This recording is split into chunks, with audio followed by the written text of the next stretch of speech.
Kasi tanging ang Panginoon lamang ang siyang makapagbago sa atin dahil siya ang gumawa sa atin. No amount of self-improvement, discipline, or positive thinking can uproot pride from the heart if it's apart from Christ.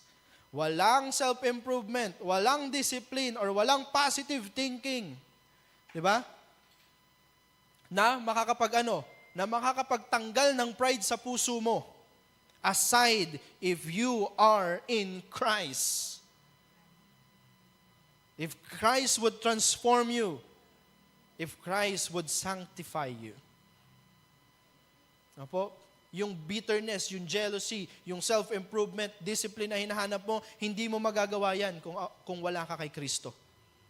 It will all fade away.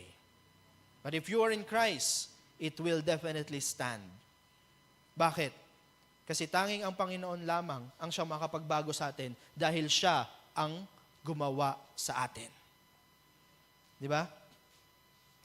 Pag nasira ang relo mo, saan ka pumupunta? Sa orthopedic? Pumupunta ka sa orthopedic? O pumupunta ka sa derma? Ipapafacial mo yung relo mo para gumana ulit. Hindi po, di ba? Pumupunta ka saan? Sa nag-aayos ng relo. Di ba?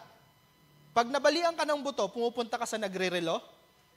O pumupunta kayo sa recto para makakuha ng certificate? Certificate of healing.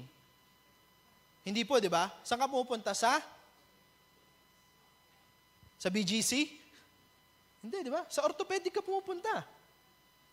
It's the same way with the human heart. You can go to a lot of places para magamot yung puso mo. Pero there's a peace in there that says, you need Christ and Christ alone.